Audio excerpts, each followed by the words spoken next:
cumpla el acuerdo y yo ayudaré a su familia.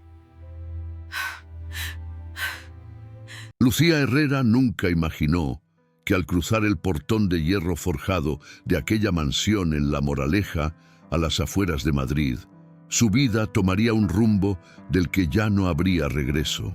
Hasta entonces, solo era una enfermera entregada a su trabajo, agotada por los turnos interminables en el hospital público, que había aceptado un empleo temporal como cuidadora particular para intentar tapar el agujero negro de deudas que su padre había dejado atrás.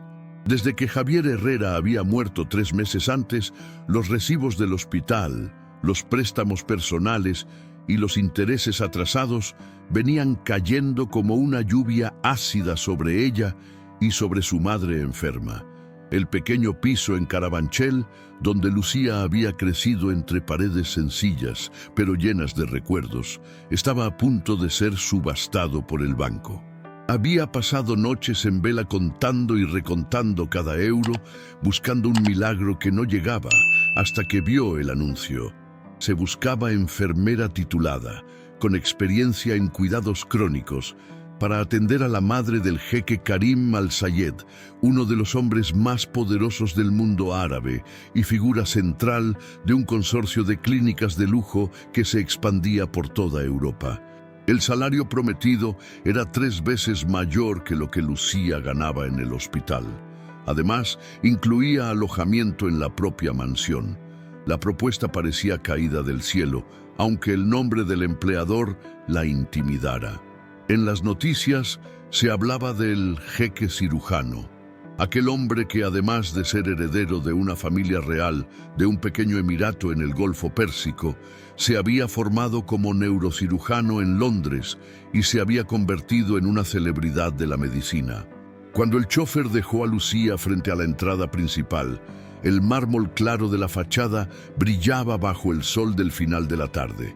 El aire olía a pino, a jardín bien cuidado, a otro mundo al que ella nunca había pertenecido. La puerta se abrió antes de que tuviera tiempo de tocar el timbre, y una mujer de mediana edad, de postura erguida y mirada firme, la recibió con una mezcla de severidad y cortesía. Era doña Pilar, la gobernanta, que llevaba décadas cuidando de aquella casa como si fuera suya. Mientras la guiaba por el amplio hall, adornado con alfombras persas y cuadros de artistas que Lucía solo había visto en libros, un murmullo de voces se filtró desde una puerta entreabierta. La voz grave de un hombre llenaba el espacio, cargada de irritación contenida. Lucía no quiso escuchar, pero las palabras llegaron nítidas hasta ella. Decía, en castellano impecable teñido de un ligero acento extranjero, que no pensaba casarse con una desconocida solo para calmar al Consejo de Administración. Hablaba de acciones, de fusiones, de amenazas de fondos extranjeros, de tradiciones familiares y de un apellido que debía unirse a otro para garantizar un asiento vitalicio en la junta directiva de un importante instituto de neurología. Otra voz, más mayor, más pausada, respondía con firmeza. Era la de Samir Al-Sayed, el patriarca, recordándole que, aunque fuese un cirujano brillante, también era príncipe heredero y tenía obligaciones con su linaje y con los negocios de la familia. Lucía, incómoda, bajó la mirada mientras doña Pilar la apuraba a subir por la escalera de mármol. Sin embargo, el corazón le dio un vuelco cuando la puerta del despacho se abrió de golpe y se encontró frente a frente con él. El jeque Karim Al-Sayed era más imponente en persona que en cualquier fotografía de revista. Alto, de hombros anchos, piel levemente bronceada, barba recortada con precisión milimétrica, cabello oscuro peinado hacia atrás y unos ojos color miel, intensos, que parecían atravesar las capas más profundas de quien tuviera delante. Vestía un traje oscuro perfectamente ajustado, aunque el pañuelo tradicional árabe colgaba descuidadamente de una de sus manos, como si hubiera abandonado una reunión a medias. Por un brevísimo instante, Lucía se sintió diminuta bajo aquel escrutinio. Él, en cambio, pareció catalogarla en cuestión de segundos. «¿Quién es?», preguntó, sin molestarse en ocultar la impaciencia. No levantó la voz, pero su autoridad llenó el pasillo. «Es la señorita Herrera, la enfermera que viene a cuidar de la señora Laila», respondió doña Pilar con respeto automático. Lucía obligó a su voz a salir, a pesar del nudo en la garganta. Explicó que era licenciada en enfermería con especialización en cuidados intensivos y que venía de parte de la agencia. Karim apenas asintió, pero algo, una chispa de interés súbito, brilló en sus ojos al escuchar su apellido. «¿Herrera?», repitió lentamente, como si saboreara la palabra. Hubo un silencio denso. Sus facciones se endurecieron por un segundo, y luego apareció en sus labios una sonrisa que no llegó a los ojos. Una curva fría, calculada. Perfecto. Se giró hacia el interior del despacho con la misma rapidez con que había surgido en el pasillo. «Padre», dijo antes de cerrar la puerta, «creo que acabo de encontrar nuestra solución». Lucía no entendió nada. Solo sintió el estómago encogerse ante la sensación de ser observada como una pieza que encajaba en un plan que desconocía. Ni por un instante imaginó que aquel simple apellido que llevaba desde niña sería la llave que abriría, de manera brutal, puertas que ella jamás había querido cruzar. 2 semanas después, la rutina en la mansión ya tenía un ritmo propio. Lucía se había acostumbrado al olor tenue de los inciensos, al silencio de los corredores largos, a los susurros en árabe entre algunos miembros del personal, a los horarios estrictos de medicación. Laila, la madre de Karim, una mujer de unos 70 años, de rasgos finos y mirada serena, se estaba recuperando de un ictus y necesitaba vigilancia constante. Lo que podría haber sido un trabajo pesado se convertía junto a ella en algo casi tierno. Laila agradecía cada pequeño gesto, contaba historias de su juventud en el desierto, de las noches bajo un cielo lleno de estrellas, de cómo había visto a su hijo renunciar a los privilegios de un palacio para meterse en una sala de cirugías fría. Lucía casi no veía a Karim. Sabía, por los noticiarios, que pasaba la mayor parte del día en la Clínica Real Al-Sayed, en Chamartín, y el resto en reuniones interminables con inversores.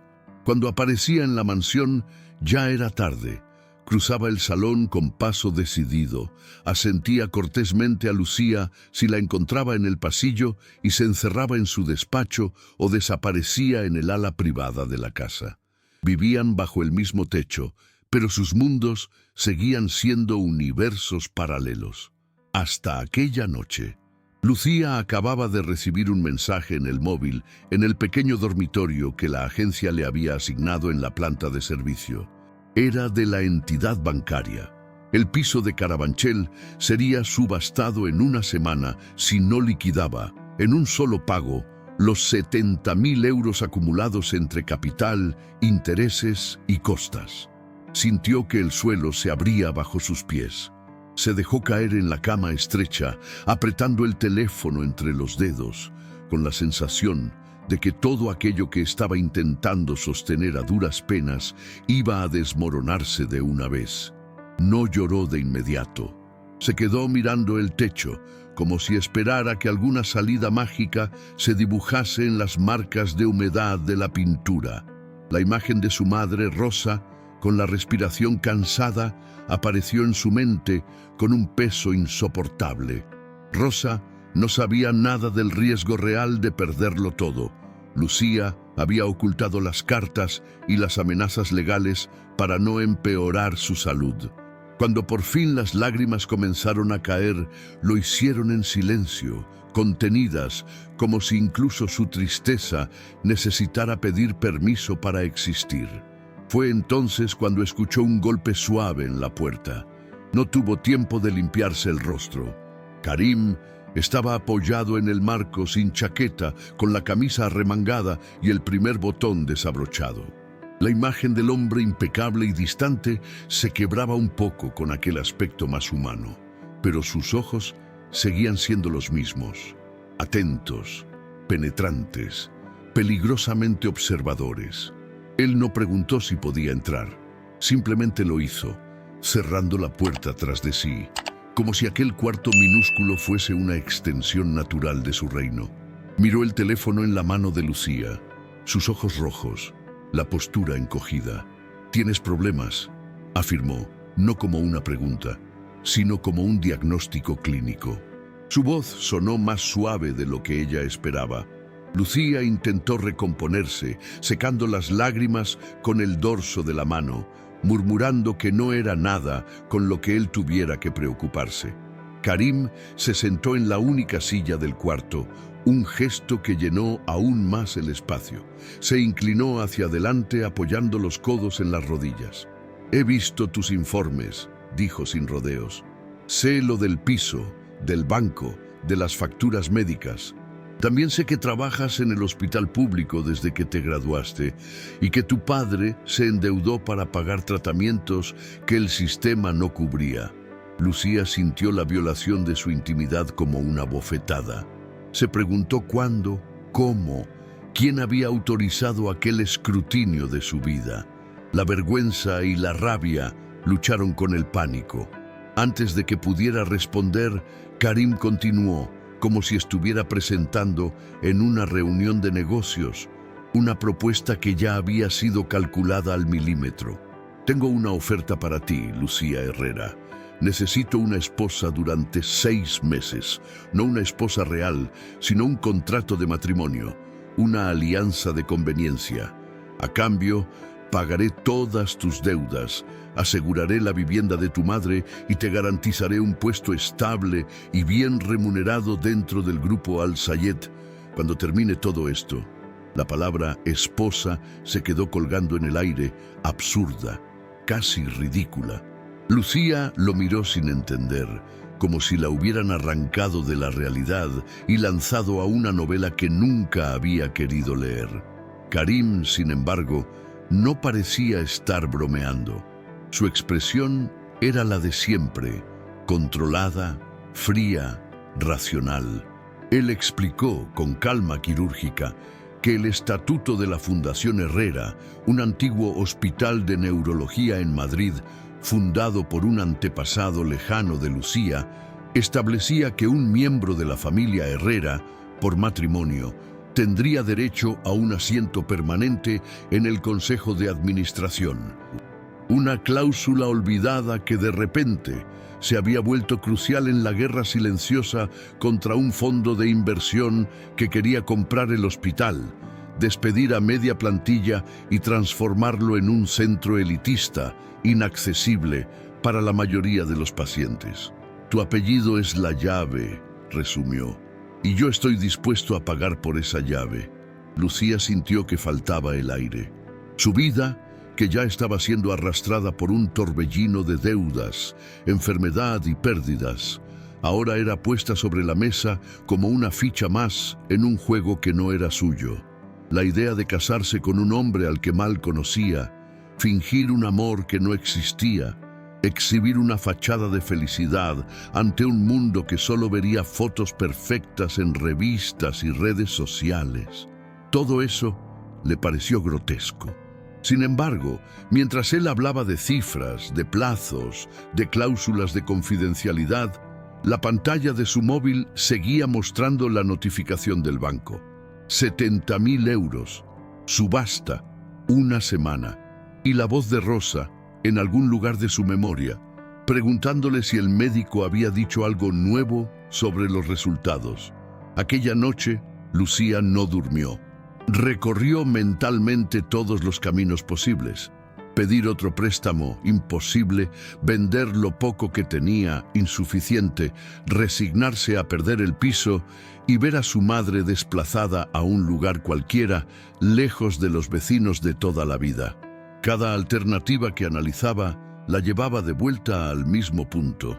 Aquel hombre, sentado en la única silla de su minúsculo cuarto, ofreciéndole un contrato que parecía salido de otro siglo. Cuando al día siguiente llamó a la puerta del despacho de Karim, las manos le temblaban, pero su voz, sorprendentemente, no.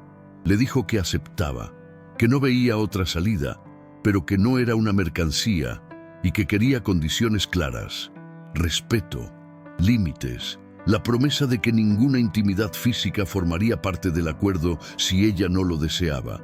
Karim la escuchó en silencio, los dedos entrelazados sobre el escritorio de madera oscura. Asintió. Dijo que aquello era un negocio, que a diferencia de muchos matrimonios arreglados en su cultura, él no pretendía obligarla a nada más allá de lo pactado. 6 meses de apariencias, una vida entera sin deudas. Los días siguientes se convirtieron en una especie de entrenamiento acelerado. Samir, el padre de Karim, tomó a Lucía bajo su tutela, como si moldeara una pieza importante de un tablero diplomático. Clases de etiqueta, de protocolo, de historia familiar, largas sesiones con estilistas que la vestían, la maquillaban y la peinaban para construir una imagen compatible con el título de esposa del jeque. Instrucciones precisas sobre qué decir y qué callar en galas benéficas, cenas de negocios, reuniones con ministros y embajadores. Lucía se veía en el espejo y casi no se reconocía. El uniforme blanco del hospital y los vaqueros gastados de su vida anterior parecían pertenecer a otra persona. Ahora los vestidos caían sobre su cuerpo como si fueran armaduras de seda, y los tacones altos la elevaban a una altura que nunca había pedido. Cada vez que Samir hablaba de inversión, de imagen, de estrategia, un pedazo de su identidad original se le escapaba entre los dedos, aunque por dentro, en el fondo, ella siguiera siendo esa hija que ayudaba a su padre a revisar las medicaciones, que aprendió a tomar la tensión antes incluso de manejar una calculadora.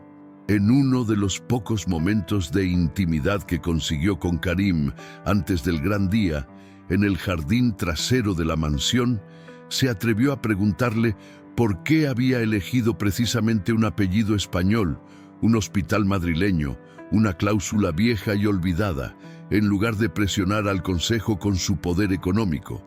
Él respondió sin adornos: los juicios tardan años, los pacientes no pueden esperar.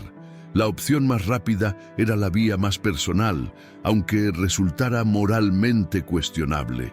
En la Basílica de San Francisco el Grande, en pleno corazón de Madrid, los cirios iluminaban el altar con una luz cálida y solemne el día de la boda. Lucía avanzaba por la nave central con un vestido de encaje marfil, bordado a mano por un diseñador que ella solo conocía de titulares de revistas. Sus manos temblaban alrededor del ramo de rosas blancas y jazmines, pero sus pasos eran firmes. A cada lado veía rostros que no conocía: ministros, directores de clínicas, empresarios, miembros de la nobleza europea, todos convertidos en testigos involuntarios de aquella farsa cuidadosamente coreografiada. En la primera fila, Rosa, con un traje sencillo prestado por una vecina, sonreía con orgullo sincero, ignorante de que nada de aquello había nacido del amor. Para ella, su hija se estaba casando con un príncipe moderno, un hombre que la había rescatado de la precariedad. Lucía sintió una punzada de culpa tan intensa que por un instante pensó en detenerse, en dar media vuelta y salir corriendo de la basílica. Pero entonces recordó las facturas saldadas, el contrato que aseguraba el piso a nombre de su madre, la tranquilidad que por fin había visto en los ojos cansados de Rosa. Karim la esperaba junto al altar, impecable, con un traje oscuro y el tradicional agal negro sobre el kefiyé blanco, una mezcla de cultura árabe y protocolo europeo que parecía haber sido creada exclusivamente para él. Cuando Lucía llegó a su lado, sus ojos se encontraron por un segundo. En los de él no había amor ni ternura, pero tampoco desprecio, solo determinación, el mismo brillo calculador que ella había visto aquella primera vez en el pasillo. El sacerdote habló de amor, de entrega, de fidelidad, hasta que la muerte los separe. Palabras que para ellos eran, en el mejor de los casos, un guión que debían recitar sin creer. Karim pronunció los votos con la seguridad de quien está acostumbrado a hablar en público. Su voz no titubeó ni una sola vez. Cuando llegó el turno de Lucía, su garganta le jugó una mala pasada. Tuvo que tragar en seco antes de prometer, en voz baja pero audible, sostener a aquel hombre en la salud y en la enfermedad, sabiendo que, en realidad, todo estaba atado a 6 meses y a la firma de un documento. El beso que selló la unión fue apenas un roce de labios, frío, protocolario. Sin embargo, las cámaras capturaron el ángulo perfecto, y en las fotografías publicadas después, parecía que se miraban como 2 enamorados que habían pasado años soñando con aquel momento. La recepción se celebró en un hotel de lujo con vistas al Palacio Real. Lucía posó para incontables fotos, agarrada del brazo de Karim, sonriendo hasta que las mejillas le dolieron, respondiendo preguntas superficiales sobre cómo se habían conocido, repitiendo la versión oficial construida por el gabinete de prensa del grupo Al-Sayed. Un amor surgido en un ala de hospital, en medio del dolor, un flechazo inesperado entre el jeque cirujano y la enfermera idealista. Por dentro se sentía vacía, como si alguien hubiera desconectado sus emociones para que su cuerpo pudiera seguir funcionando en modo automático. El ático en el barrio de Salamanca, al que se trasladaron aquella misma noche, era todo lo que cualquier revista de decoración podría soñar. Ventanales de suelo a techo con vistas a la ciudad, muebles minimalistas, obras de arte contemporáneo cuidadosamente seleccionadas, una cocina que parecía un showroom. Karim le mostró el cuarto de invitados como quien entrega una habitación de hotel reservada con antelación. Le recordó con corrección distante que el acuerdo no incluía obligaciones íntimas y que él respetaría ese límite. Durante las semanas siguientes, la convivencia fue un ejercicio de coreografía silenciosa. Karim salía al amanecer hacia la clínica o hacia reuniones. Regresaba tarde, agotado, pero siempre capaz de ponerse una máscara impecable cuando necesitaban aparecer juntos en algún evento.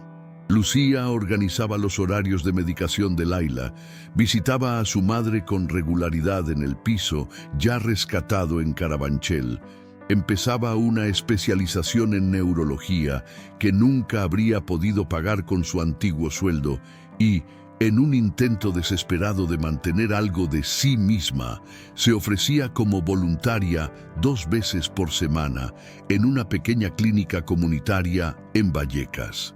Allí, lejos de los mármoles y de los salones de cristal, el olor era a café barato y a desinfectante. Los pacientes hacían cola con papeles arrugados en la mano, esperando ser atendidos por cualquier profesional que tuviera un minuto. En aquel caos organizado, Lucía se sentía nuevamente útil, conectada a la razón por la que había elegido la enfermería. Fue en ese lugar donde conoció a Inés, una médica residente de pediatría que, por coincidencia, también trabajaba algunos días en la clínica real Al-Sayed. Inés era de risa fácil, cabello rizado recogido deprisa en una coleta alta, mirada curiosa que parecía ver más de lo que la gente quería mostrar. Se hicieron amigas a base de cafés rápidos y confidencias compartidas entre consulta y consulta. Una tarde, mientras compartían un trozo de tortilla fría en la pequeña sala de descanso, Inés comentó, con tono medio divertido, medio intrigado, que Lucía no tenía cara de recién casada. Le parecía extraño que nunca hablara de su marido, que no llevara el anillo en los turnos de voluntariado y que su mirada, más que feliz, cargara siempre con un fondo de cansancio y preocupación. Lucía, atrapada entre la obligación de mantener la fachada y la necesidad de desahogarse, optó por una respuesta vaga. Dijo que su marido trabajaba demasiado, que estaban en una fase de adaptación. Inés, que no se conformaba fácilmente con respuestas a medias, la invitó a cenar en su piso el fin de semana siguiente y, casi sin darle opción a rechazar, añadió que sería Un sacrilegio que su amiga tuviera un marido invisible. Quería conocerlo, ver cómo eran juntos, comprobar si esa tristeza que veía en los ojos de Lucía tenía arreglo. Esa misma noche, cuando Lucía llegó al ático y se disponía a dejar el móvil sobre la encimera, este vibró. Era Karim. Pocas veces la llamaba. Normalmente se comunicaba por mensajes breves, precisos. Su voz sonó tensa, más que de costumbre. Dijo que la noche siguiente tenían una cena crucial en casa del doctor Vega, el presidente de la comisión que decidiría el futuro de la Fundación Herrera, y que necesitaba que ella estuviera a su lado, impecable, sonriente, reforzando la imagen de matrimonio sólido y comprometido con la causa. Lucía, agotada después de semanas de ceder en todo, dijo por primera vez que ya tenía un compromiso, que había prometido a una amiga asistir a una cena y que no quería desmarcarse sin más. Hubo un silencio al otro lado de la línea, uno de esos silencios que helaban el aire. Karim respondió con frialdad que aquello no era un pedido, que el acuerdo incluía estar presente en todos los eventos sociales importantes. Algo, dentro de Lucía, se rompió. Con una calma que no sentía por dentro, respondió que respetaba el contrato que había cumplido con cada gala, cada foto, cada sonrisa forzada, pero que también era una persona y necesitaba un mínimo de vida propia. Le dijo que, si de verdad quería mostrar un matrimonio sólido, tal vez sería buena idea aprender a negociar, en lugar de ordenar. Colgó con las manos temblorosas, consciente de que acababa de sobrepasar una línea invisible. Karim no volvió a llamar aquella noche. En lugar de enfrentamiento, llegó al día siguiente una solución inesperada. Durante el desayuno, apareció en la cocina, puntual, vestido ya para el trabajo, con los documentos del día en una mano y una taza de café en la otra. Le dijo, sin rodeos, que irían primero a la cena en casa de Inés y que después se presentarían juntos en la de Vega, aunque fuese más tarde. La agenda sería apretada, pero podrían cumplir ambas obligaciones. Lo dijo con la naturalidad de quien cede en una negociación importante, aunque Lucía intuía que la decisión no había sido fácil para él. Aquel gesto mínimo, aquel intento de conciliar, fue la primera grieta real en el muro de hielo que rodeaba al jeque. Esa noche, en el piso acogedor de Inés, lleno de plantas, libros apilados en rincones improvisados y luces cálidas, Karim pareció otra persona. No era el príncipe distante de los periódicos, ni el cirujano hermético de los corredores de la clínica. Rodeado de residentes jóvenes, con una copa de vino en la mano y una camisa sin corbata, fue capaz de contar anécdotas de su infancia en el desierto, de los choques culturales al mudarse a Europa, de las horas aprendiendo español con telenovelas antiguas, arrancando risas sinceras al pequeño grupo. De vez en cuando, su mirada se posaba en Lucía, como si comprobara que ella seguía allí, que los dos estaban interpretando correctamente sus papeles. Sin embargo, había momentos en los que esa mirada se suavizaba, como si él mismo comenzara a creer por segundos que aquello era real. Cuando salieron rumbo a la casa del doctor Vega, el silencio en el coche ya no era tan pesado. Por primera vez, conversaron sin guión, sin agenda explícita, sobre cosas simples: la comida de la clínica comunitaria, las conversaciones de Rosa con los vecinos, las manías de Laila al tomar sus medicamentos. Era casi una escena normal de un matrimonio cualquiera, si no fuera porque, debajo de todo, seguía latiendo la conciencia de que nada de aquello había empezado de forma limpia. Al día siguiente, Lucía despertó con los ojos hinchados de cansancio, pero con un peso ligeramente distinto en el pecho. Cuando entró en la cocina, encontró un sobre la mesa con su nombre escrito en una caligrafía precisa. Dentro había documentación oficial. Las deudas del piso de Carabanchel habían sido liquidadas. La propiedad estaba ya registrada exclusivamente a nombre de Rosa Herrera, sin cargas. Junto a los papeles, una tarjeta pequeña con pocas palabras. Parte de nuestro acuerdo ya está cumplida. Ahora puedes respirar sin ese peso. K. Al-Sayed. El gesto debería haber traído solo alivio. Y, en parte, lo hizo. Lucía sintió por primera vez en meses que el suelo bajo sus pies se estabilizaba. Sin embargo, la frialdad del mensaje, la firma con inicial y apellido como si se tratara de un documento de empresa, la hicieron recordar que, para él, seguía siendo ante todo una parte de un pacto. Los días se sucedieron con una rutina extraña en la que lo teatral y lo íntimo se entrelazaban. Lucía seguía siendo enfermera, hija, voluntaria, estudiante, esposa de papel y poco a poco, algo más que ella misma no sabía nombrar. Karim, en cambio, continuaba moviéndose entre quirófanos, salas de reuniones y eventos sociales, pero había empezado a hacer preguntas sencillas durante los desayunos, a comentar alguna noticia, a interesarse por los pacientes anónimos de la clínica comunitaria. Y en medio de todo ese frágil equilibrio, llegó el día en que todo se quebró de nuevo. El día en que el teléfono del hospital sonó con la noticia de que Karim había sido atropellado en el aparcamiento, justo cuando salía después de una jornada de cirugías. El mundo de Lucía se detuvo en seco. Cuando Lucía llegó a la clínica real Al-Sayed, el aire en el área de urgencias parecía más denso de lo habitual. Algunos médicos evitaban su mirada, otros la miraban con una mezcla de respeto y compasión que solo se reserva a los familiares de los pacientes graves. Samir la recibió con el rostro envejecido de golpe, como si los años le hubieran caído encima a la vez. Le explicó con voz ronca que un coche fuera de control había embestido a Karim en el aparcamiento, lanzándolo contra el asfalto. Que había traumatismo craneal, hemorragia interna, una lesión en la columna que los cirujanos estaban intentando estabilizar. Las horas de espera se volvieron una eternidad. Lucía, acostumbrada a estar del otro lado, con el uniforme y una carpeta en la mano, conocía cada ruido de aquella zona.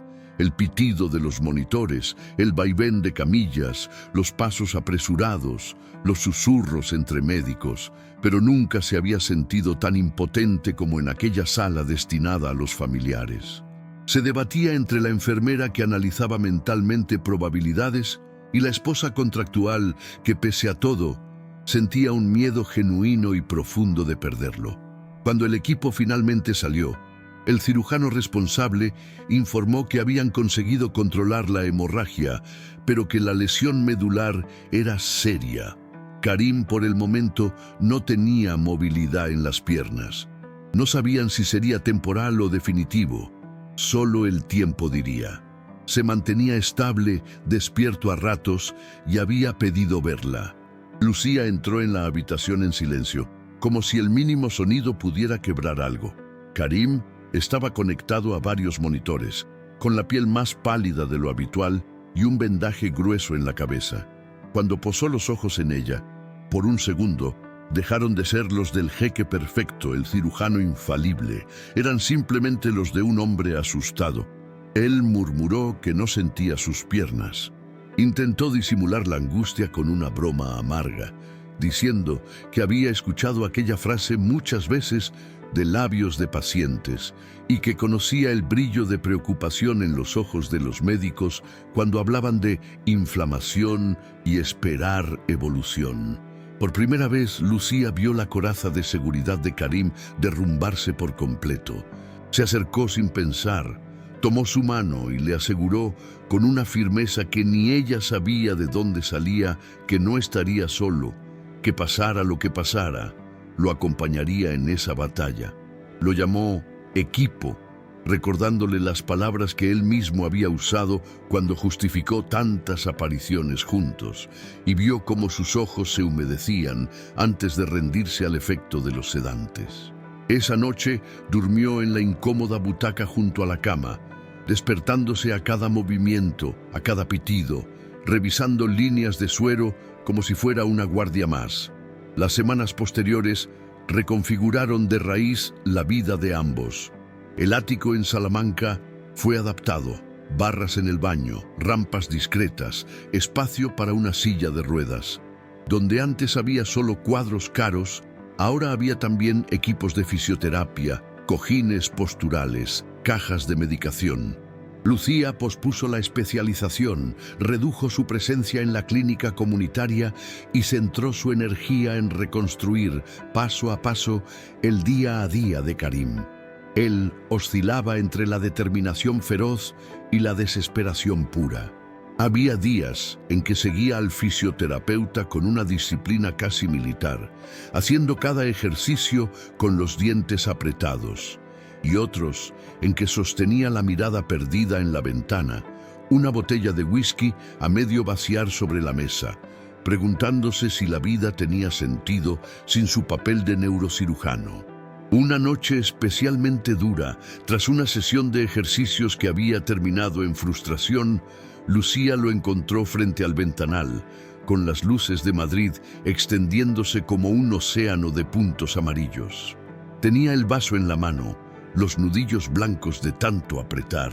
Ella se acercó despacio, le quitó el vaso sin brusquedad y le dijo, con suavidad, que aquel alcohol no iba a devolverle las piernas. Él respondió con amargura que tampoco los elogios ni los discursos motivacionales cambiarían el hecho de que sus manos, aquellas que habían salvado tantas vidas, quizás nunca más volverían a operar. Se describió a sí mismo como un hombre mutilado, arrancado de su identidad. Lucía lo escuchó desahogarse. Cuando su rabia se fue desinflando, se sentó frente a él y le recordó que era mucho más que un bisturí, que su mente, su capacidad de enseñar, de diseñar protocolos, de liderar proyectos, seguían intactas. Le habló de los residentes que lo admiraban, de los pacientes que confiaban en él, no solo por sus manos, sino por lo que representaba. Karim, entre incrédulo y dolido, le preguntó si realmente lo creía o si estaba diciendo aquello simplemente para calmarlo. Ella afirmó, sin titubeos, que lo creía. No como enfermera, sino como alguien que lo había visto vulnerable, humano, falible.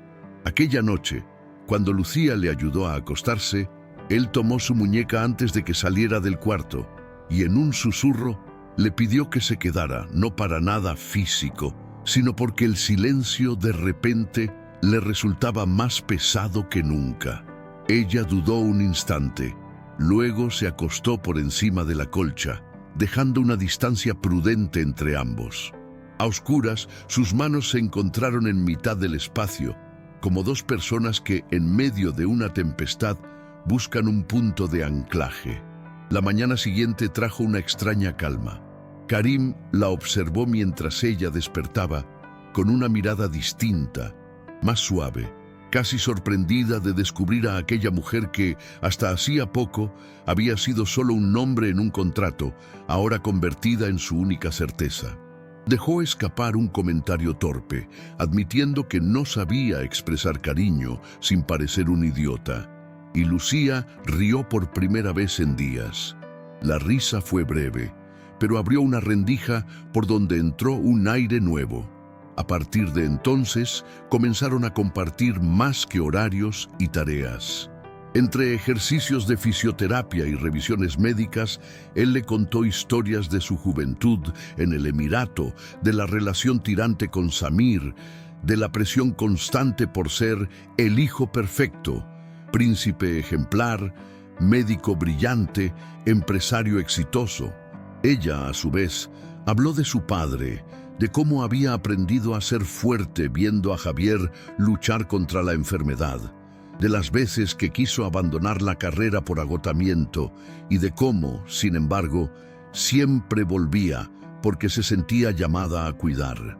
Ese acercamiento, sin embargo, no impidió que los fantasmas del pasado regresasen. Una tarde, mientras Lucía le ayudaba a hacer unos ejercicios suaves, el móvil de Karim empezó a sonar insistente. Él contestó en manos libres, distraído, sin fijarse en quién era.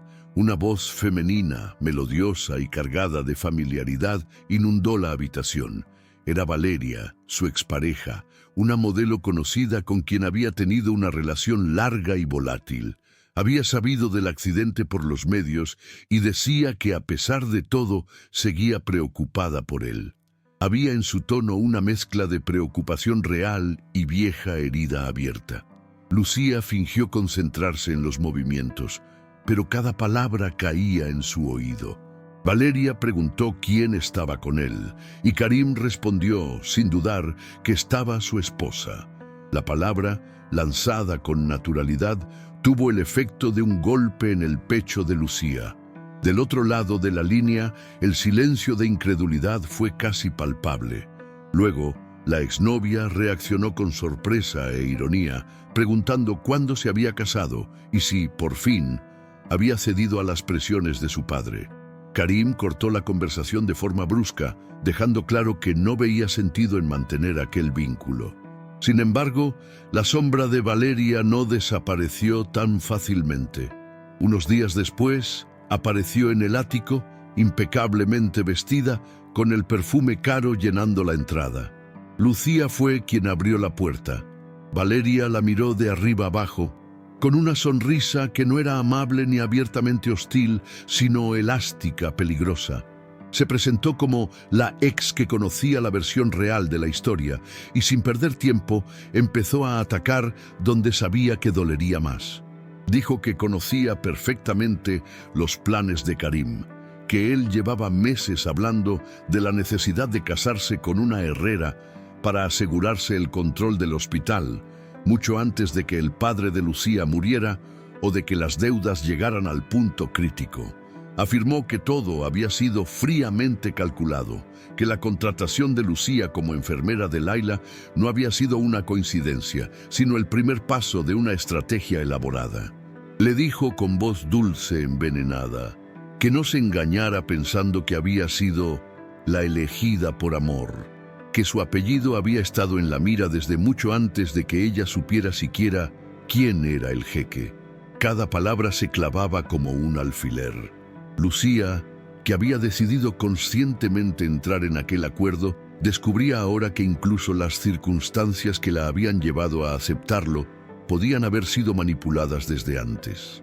Buscó cualquier señal de exageración, de mentira en los ojos de Valeria, pero encontró algo peor: la seguridad tranquila de quien no necesitaba inventar para herir. No dejó que entrara. Con una cortesía fría, le dijo que Karim estaba descansando y que le transmitiría el mensaje. Cerró la puerta despacio, apoyando la espalda en la madera cuando ésta se cerró por completo, como si fuera lo único que la sostenía en pie. Cuando volvió a la sala, Karim la esperaba con el ceño fruncido, preocupado por las voces que había oído a lo lejos. Preguntó quién era. Ella respondió con un hilo de voz que se trataba de Valeria. Él quiso saber qué había dicho, pero Lucía, haciendo un esfuerzo inmenso por mantener la compostura, le dijo que nada importante, que no quería hablar de eso. Se refugió en la cocina, fingiendo estar ocupada con la cena, hasta que ya no pudo contener el torbellino. Al final, la verdad salió como un torrente. Confrontó a Karim en el salón, con los ojos brillando de rabia y de dolor. Le preguntó si era cierto que había trazado aquel plan un año antes, si había investigado su vida, sus deudas, su familia, antes incluso de que su padre muriera. Karim intentó explicarse, pero el silencio que se instaló antes de que hablara fue, para Lucía, respuesta suficiente. Había verdad en las palabras de Valeria. Él confesó que sí, que había estudiado la historia de la Fundación Herrera, que había visto su nombre en un artículo sobre enfermeras que se habían destacado durante la pandemia y que, a partir de ahí, había comenzado a seguir su rastro profesional. Admitió haber sugerido su nombre para cuidar de Laila cuando supo que necesitaban a alguien, reconociendo que aquello había sido un movimiento calculado. Lucía sintió que el suelo volvía a desmoronarse. Todo lo que había conseguido aceptar racionalmente, el contrato, la farsa, las apariencias, se volvía mucho más oscuro al descubrir que incluso el comienzo había sido tejido a espaldas de su voluntad. Las pocas cosas que creía haber elegido libremente se teñían ahora de manipulación. Le dijo, con voz quebrada, que no sabía qué era más doloroso, la frialdad con la que había planeado todo, o el hecho de que, incluso después de que la relación comenzara a transformarse en algo más humano durante la recuperación, él nunca hubiera tenido el coraje de contarle todo. Karim, con lágrimas que ya no era capaz de disimular, respondió que había querido hacerlo, que pensó en confesar la verdad muchas veces, pero siempre temió perderla. Afirmó que el hombre que había sido al inicio, el estratega frío, ya no existía, que Lucía lo había cambiado, que lo que sentía ahora por ella era real. Pero las palabras, por más sinceras que sonaran, golpeaban una confianza que ya no existía. Lucía le dijo que necesitaba espacio, que no podía respirar dentro de aquella mezcla de amor, culpa y duda. Hizo una pequeña maleta, volvió al piso de Carabanchel y se dejó caer en el sofá junto a Rosa, que la recibió sin pedir explicaciones, limitándose a ponerle una taza de té entre las manos y a acariciarle el pelo, como cuando era niña. Cuando por fin habló, lo contó todo. El contrato, las deudas, el hospital, la recuperación, el accidente, la aproximación, la súbita revelación de que había sido un objetivo desde mucho antes. Rosa la escuchó con atención, sin juzgar, con los ojos humedecidos por la mezcla de orgullo y dolor que solo una madre puede sentir al ver hasta dónde ha llegado el peso que su hija ha cargado sola. Le preguntó qué quería hacer ahora, no en términos de contrato o de obligaciones, sino de corazón. Lucía no supo responder. Se sentía desgarrada entre el hombre que había conocido en los últimos meses, frágil, humano, capaz de pedir ayuda, y el estratega que la había puesto en el mapa como una pieza útil. Los días siguientes fueron un vaivén de llamadas perdidas de Karim y mensajes que ella no se atrevía a abrir. Fueron Inés y doña Pilar quienes finalmente aparecieron en el piso de Rosa, con caras preocupadas, contando que Karim estaba negándose a comer, a hacer fisioterapia, a tomar la medicación, que parecía haber perdido el interés por su propia recuperación. Lucía, que había jurado no dejarse manipular, sintió, aún así, que algo dentro de ella se estrangulaba ante la idea de que él estuviera dejándose hundir. Rosa le dijo que, antes de tomar cualquier decisión definitiva, debía escuchar toda la historia, mirarlo a los ojos, entender quién era el Karim de ahora. Solo entonces sabría si valía la pena reconstruir algo sobre ruinas tan frágiles. Cuando volvió al ático días después, lo encontró frente al ventanal, en la silla de ruedas, más delgado, con ojeras profundas y una barba descuidada. Cuando la vio entrar, sus ojos se llenaron de una mezcla casi dolorosa de alivio y miedo. Le pidió, casi suplicando, que lo dejara explicarlo todo de principio a fin, sin interrupciones. Habló del primer artículo que había leído sobre la Fundación Herrera, de cómo Samir había insistido en la necesidad de un miembro de esa familia en el consejo, del momento en que vio el nombre de Lucía en una lista de profesionales destacados. Admitió, sin edulcorar, que su enfoque inicial había sido frío, estratégico, que la había visto como una solución perfecta a un problema complejo.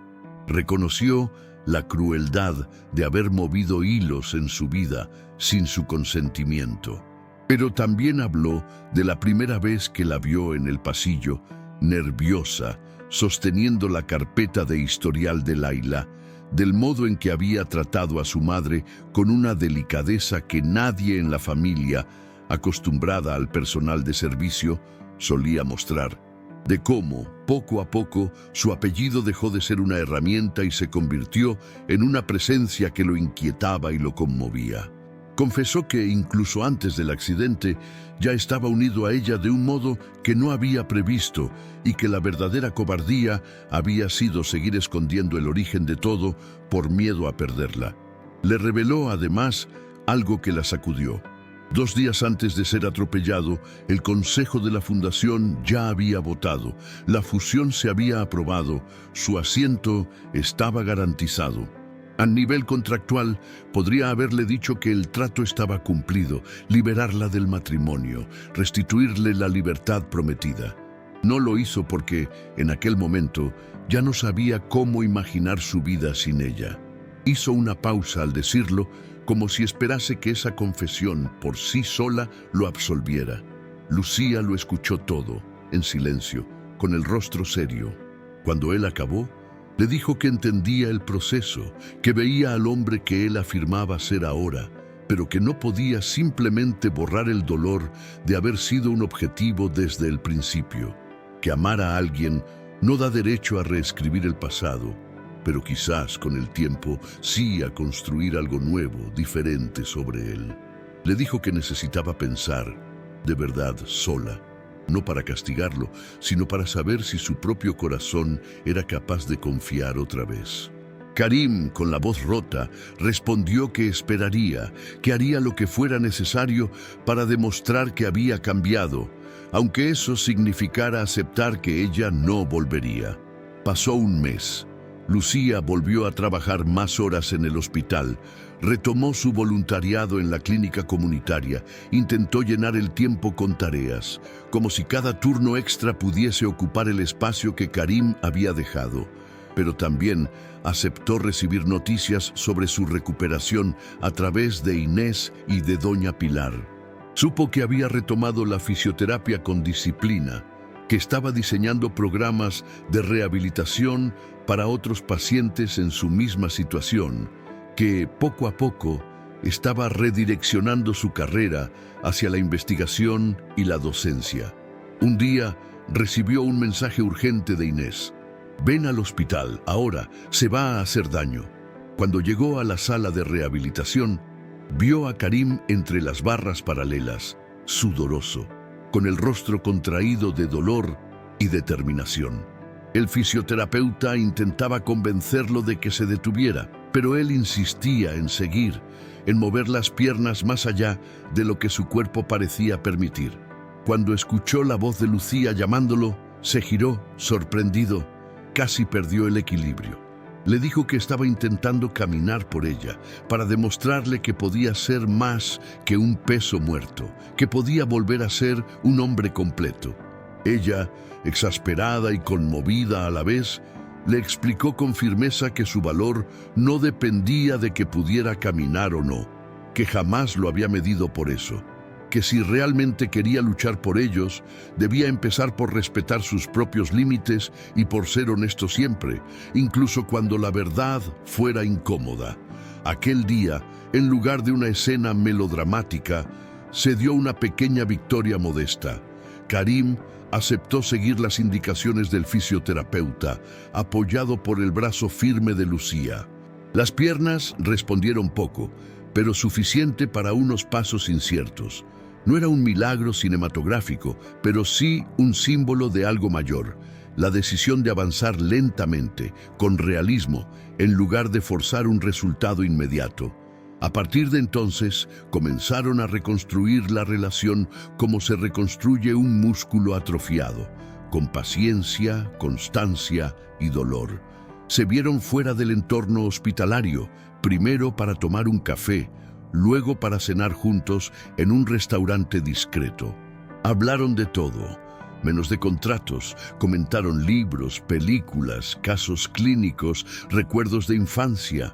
Hubo silencios incómodos, sí, pero también risas tímidas y miradas que ya no eran de reproche, sino de búsqueda. En una de esas cenas, Karim anunció que había decidido no volver a operar, aunque recuperase por completo la movilidad y la coordinación fina. Dijo que su accidente había sacado a la luz un cansancio profundo que llevaba años ignorando, que había vivido más para cumplir expectativas que para escuchar sus propias necesidades. Contó que había propuesto a la Junta crear un instituto de rehabilitación neurológica dentro de la fundación, con programas accesibles para pacientes sin recursos, y que quería dedicar su carrera a dirigir, investigar y enseñar en ese ámbito. Lucía lo escuchó con una mezcla de extrañeza y admiración. Estaba viendo frente a ella, no al príncipe perfecto de las portadas, sino a un hombre que por primera vez estaba eligiendo su propio camino a pesar de lo que su padre pudiera opinar. Preguntó qué pensaba Samir de aquella decisión. Karim rió sin humor y admitió que estaba furioso, pero que, por primera vez, eso ya no determinaba su rumbo. El tiempo pasó. Los 6 meses originales del contrato quedaron atrás sin que nadie mencionara su vencimiento. El calendario marcó un año desde la boda, cuando, en una tarde de domingo, paseaban despacio por el Parque del Retiro. Karim ya caminaba con ayuda de un bastón en lugar de la silla. Cada paso aún era consciente, medido, pero la mera posibilidad de darlo era un triunfo inmenso. Mientras se detenían junto al estanque, viendo a las barcas reflejarse en el agua, él rompió el silencio para recordar que, técnicamente, el plazo de su matrimonio acordado había terminado tiempo atrás. Le preguntó con una seriedad que no dejaba lugar a evasivas qué quería hacer con eso. Lucía se quedó mirando las manos, recordando cuántas veces había imaginado, en los momentos de rabia y dolor, un divorcio limpio, un corte definitivo. Ahora, sin embargo, la realidad era más compleja. No estaban allí 2 desconocidos atados por un contrato, sino 2 personas que habían compartido noches en vela, lágrimas, decisiones difíciles, pequeñas conquistas. Ella respondió con sinceridad.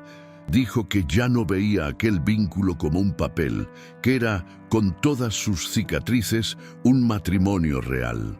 Que no necesitaba renovar votos en una iglesia para validarlo, pero que sí necesitaba una promesa distinta a aquella que habían hecho al inicio.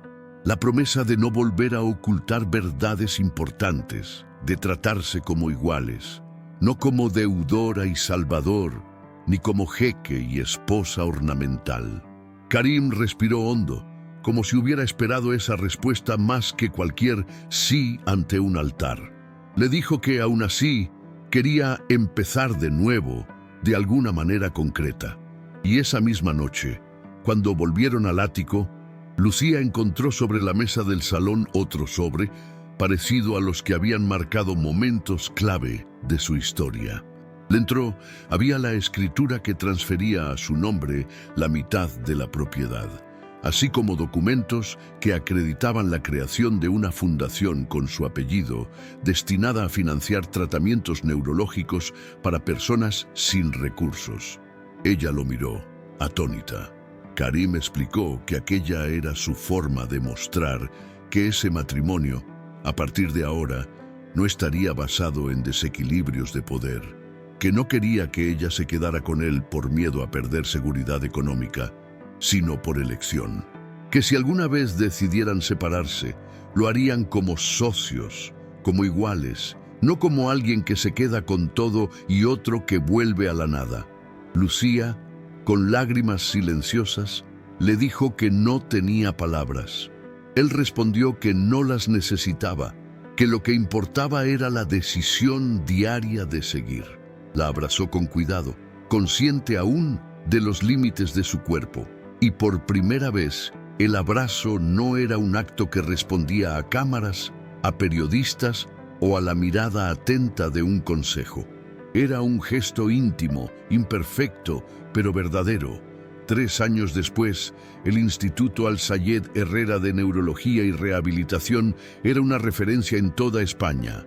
Lucía, ahora enfermera jefe de la unidad pediátrica, salía de un turno largo cuando recibió un mensaje de Karim pidiéndole que se pasara por su despacho antes de irse. Entró pensando que sería un informe más, un documento para revisar. Lo encontró revisando datos de un estudio sobre regeneración neuronal, con gafas sobre la punta de la nariz y un brillo entusiasmado en los ojos que ella ya conocía bien. Él se levantó despacio, todavía con el bastón en la mano, aunque ya no lo necesitaba tanto como antes. Le dio un sobre y esperó, nervioso, mientras lo abría. Dentro, el resultado de una prueba de embarazo positivo que ella misma había pedido el día anterior, sin querer hacerse ilusiones. «¿Cómo lo conseguiste?», preguntó riendo entre lágrimas. «Pensé recogerlo yo». Karim le explicó que había llamado al laboratorio, que había suplicado una excepción, que quería ser el primero en saberlo para dárselo en persona. La abrazó con una delicadeza nueva, como si ya protegiera, además de a ella, a la pequeña vida que empezaba a crecer.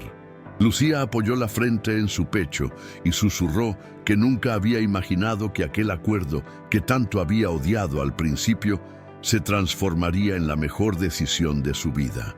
Karim, con la voz baja, respondió que lo que más le impresionaba de su historia no era el contrato inicial ni el giro dramático de los acontecimientos, sino el hecho de que ella hubiera sido capaz de ver en él algo que ni él mismo sabía que existía. Un hombre capaz de amar sin transacción, capaz de pedir perdón y de cambiar. Miraron por la ventana del despacho, desde donde se veía el patio interior del instituto, donde niños con andadores y sillas especiales jugaban y reían bajo la supervisión de fisioterapeutas y terapeutas ocupacionales. Aquella escena, que en otro tiempo habría sido solo un proyecto en papel, era ahora la expresión viva de todo lo que habían construido juntos. Un lugar donde el dolor no se negaba, pero tampoco era una condena, sino un punto de partida. Lucía pensó en la chica que había cruzado el portón de la mansión en La Moraleja años atrás, con un nudo de deudas en el bolsillo y el miedo sujetándole la garganta. Pensó en el hombre que la recibió con una sonrisa fría, más contrato que persona, y miró al Karim que tenía ahora delante, aún imperfecto, aún en proceso, pero profundamente humano. Sabía que la vida no se convertía, de repente, en cuento de hadas. Habría días de cansancio, discusiones, temores nuevos, desafíos con el instituto, noches sin dormir cuando llegara el bebé. Pero también sabía que mientras eligieran, día tras día, contarse la verdad y volver a caminar uno hacia el otro, incluso en los momentos en que fuese más fácil huir, todo valdría la pena. Y ahora quiero hablarte directamente a ti, que has llegado hasta aquí, que quizás has sentido un nudo en la garganta en alguna parte de esta historia, o te has visto reflejado en la mirada de Lucía, en el orgullo herido de Karim, o en la paciencia silenciosa de Rosa. Si de algún modo esta narrativa te ha tocado el corazón, me gustaría proponerte algo muy sencillo. Quédate. En este canal contamos historias de gente que se equivoca, que pide perdón, que intenta de nuevo. Historias de acuerdos fríos que se transforman en segundas oportunidades, de enfermedades que abren caminos, de pérdidas que, aunque duelen, nos obligan a descubrir fuerzas que no sabíamos que teníamos.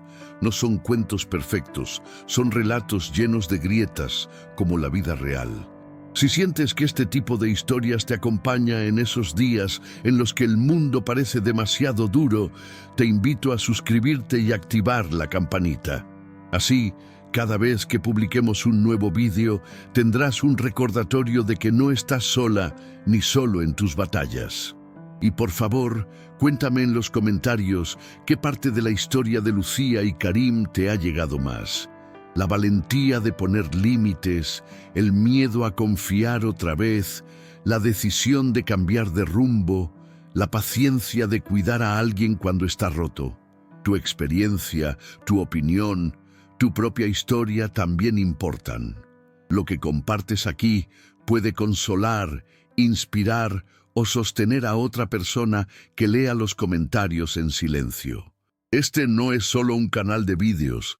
Es un lugar para corazones cansados que aún creen, aunque sea un poquito, que el amor y la verdad pueden reescribir finales.